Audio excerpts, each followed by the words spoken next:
Hey, what's up, guys? It's Christina Leandra Lopez back here just to do a little quick review of another book that I just finished. This one is called Just Keep Buying by Nick, and I don't know how to say his last name, so I'm not even going to try. But Act Smarter and Live Richer. It's proven ways to save money and build your wealth. So I just finished this book. So at first I would say I felt that the material was a little bit, I don't want to say basic, so basic's going to be the wrong word to use, but I guess to put it in a little bit of perspective, I've read like about over 20, I think I'm at like maybe 24 financial books. So I would say that I'm a little bit more advanced in my understanding and concepts of like the financial concepts, the basics, as well as a little bit more advanced with investments and things of that nature. So I would say I definitely recommend this book if you are somebody who is looking to maybe you already started investing and you just want to get a little bit more information about, how to invest better or where to invest. I would definitely say that this would be more geared towards somebody who would be focused on investments, because the majority of the book is all about investing. Why should you invest? How much should you invest? And where to invest. So I would say if you, it does cover a little bit about debt, and as far as also, increasing your income. He gives you like a little bit of a broad understanding of some different ways that you can increase your income, as far as like scaling, your skills and things of that nature, which I thought that was, really good to kind of bring your awareness to, because a lot of times, majority of us, we just get so stuck into, I have to physically be working, I have to physically work a 9 to 5 or 8 to 5. I don't even know why people call it 9 to 5. Like, why do we call it 9 to 5? It's not 9 to 5, it's 8 to 5. So working in 8 to 5, or whatever other kind of job you have, so a lot of people work weekends, working long hours. So he gives you some some good ideas as far as like maybe other opportunities that maybe you are not aren't aware of, or things that you haven't thought of before. So I do like that. Overall, I would say, it was a good read, but there were parts, like I mentioned, for me, just because I do have a good basic understanding of, finances and investments. I wouldn't say I'm a master, like not at all by any means. Am I a master at investing? Like, no. But I would say there were some parts in here that I felt was a very repetitive information that I did kind of have to skip through, because I like to read a lot, and one thing that I've really learned to do is like I don't need to force myself to read something that isn't interesting to me, or that maybe I just if I want to skip some information that I feel is kind of irrelevant to me personally, it's okay to do that. Before I would like have to read every word, make sure I read every paragraph, but now as I've gotten older and I do a lot of reading, you can really get a good understanding from the material, and you don't have to read everything. So I mean there was a few parts that I kind of skimmed over. I mean, not too much. I mean, honestly, I would say maybe about 2 chapters I kind of roughly just skimmed through, highlighted a few parts that were good key points that I liked. But yeah, I would say overall, if you're more focused on learning more about investing, or why to invest, or how to invest, I would say that this is a good read for that. Hence the term "just keep buying." Right? Because no matter what the market is doing, whether the market is up or the market is down, what do? You just keep buying. So you just keep buying your shares, all right? So just to kind of give you a quick little idea as far as the contents of the book, he does have a part 1 which does talk about saving. So like chapter 1 is where should you start, okay? Chapter 2, how much should you save? Chapter 3, how to save more. 4, how to spend money guilt-free. How much lifestyle creep is okay. Should you ever go into debt? So he does give a really good, I would say, he gives a good perspective on looking at, a different viewpoint. So, some people, especially if you're like really used to like Dave Ramsey or Susie Orman, it's always like, debt is bad, stay away, who cares about your credit, don't worry about it, pay cash. I mean, those are some of the old school gurus who really preach that. But again, you guys, everybody's different, everybody's situation is different, and it's not one size fits all. So which is why I love reading different finance books, because you get little different perspectives. You know, hey, I might like this concept that this person preaches or talks about, but this part doesn't really resonate with me. However, what this person said was a very good idea. So for example, for me, so he talks a little bit about saving, then he goes into investing. So for me, what I really got out of this book, and again, it could be like the most smallest little thing that I get from a book, but it can make a huge difference, right? So when I was reading the book about through investments, he does have a chapter where he talks about, like, you know, your 401ks or your IRAs for retirement.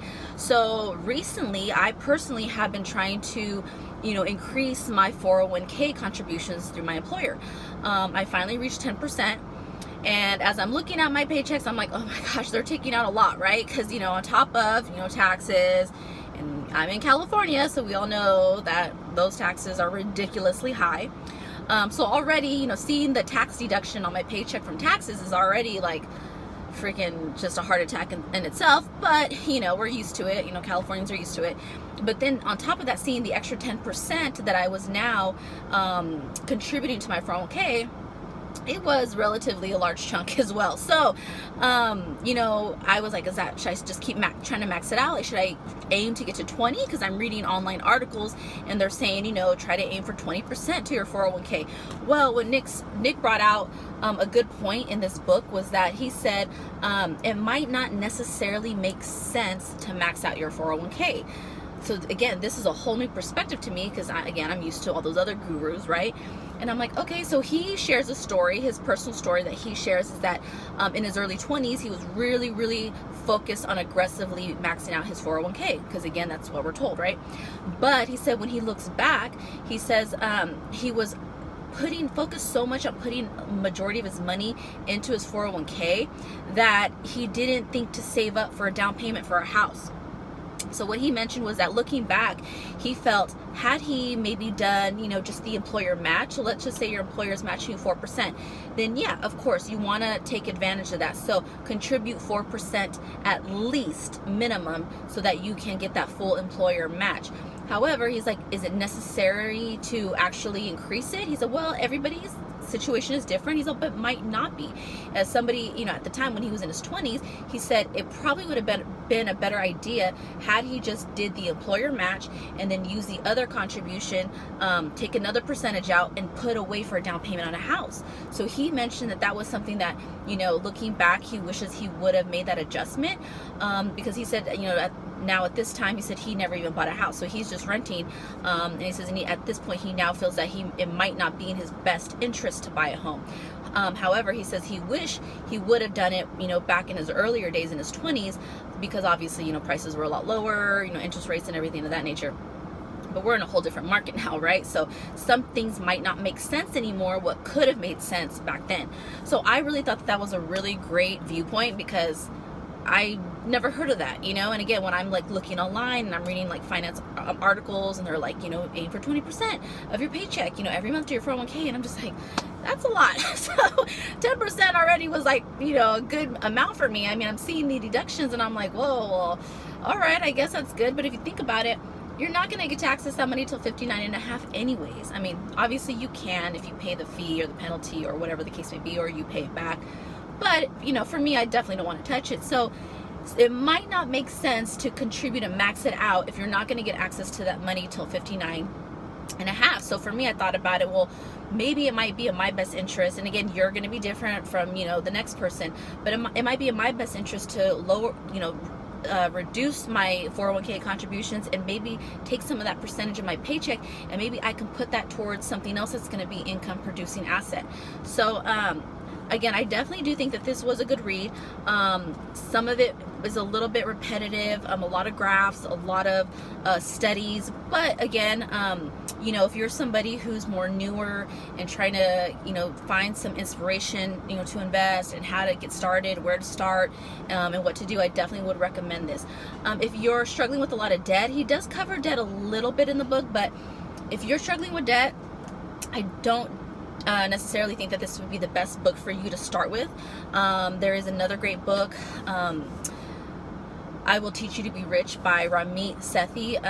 His book I highly recommend because it gives a really good like overview of everything from debt to investing, and I think in that book, he does cover a good portion of debt, you know, why the importance of, you know, paying off your debt and things of that nature. And that book was like a financial Bible for me. So I highly recommend, if you're just a beginner, for sure check out Ramit Sethi's book as well, I Will Teach You to Be Rich. But again, this one here was great as far as just kind of reminding us of why it's important to invest, and you know, keeping us inspired and motivated, because regardless of what the market is going through, you just keep buying. Okay, so hope you guys got a little bit out of this, and let me know if you end up checking it out. Let me know if you've already read the book and what your thoughts are. Yeah, let me know if there's any questions, or maybe in anything you want me to cover in any of my future book reviews, or what kind of books you guys are interested in. I typically tend to stick to finance books and law of attraction. Those tend to be my two favorites. However, I do want to get more a little bit into like psychology, more into like quantum physics, and parenting, because you know, I'm a mom, so parenting, you know, is definitely something that I want to make sure, you know, I can improve on, because you know, a lot of us out here, we're growing up with a lot of trauma going on, so I want to make sure we can learn to avoid the trauma for future generations, because you know, the less trauma, I think just the better this world will be, right? But anyways, I haven't really got into any parenting books. If you guys have read any good ones you want to suggest, definitely let me know, because that is something I want to start kind of diving into as well. But right now, I've just been kind of really focused on finances and law of attraction, so those are kind of the two main topics that I've really been digging into for years now. But they're always just my favorite. I think I just find the most interest in those two topics, because I love money and I love affirmations and just really working on my inner beliefs. So yeah, so I hope you guys enjoyed my video, and thank you so much for watching. I was trying not to make it too long. I'm at work. I'm on a break right now, so I'm just trying to get this video done quick and fast, and I want to avoid doing a lot of editing, because that's one of my, you know, if I have to do too many editing in my video, I'm not going to post it. So I'm trying to make these videos really just straight to the point. I don't want to do too much editing, because I want to make sure that I can just get the information out there, and that's really my goal, because again, I just love sharing the things that I'm learning, the things that I got out of it, and I really hope that, you know, you guys get something out of it too. Okay, so that's my goal. Let me know, and you guys take care and enjoy the rest of your week. All right, love you guys. Bye.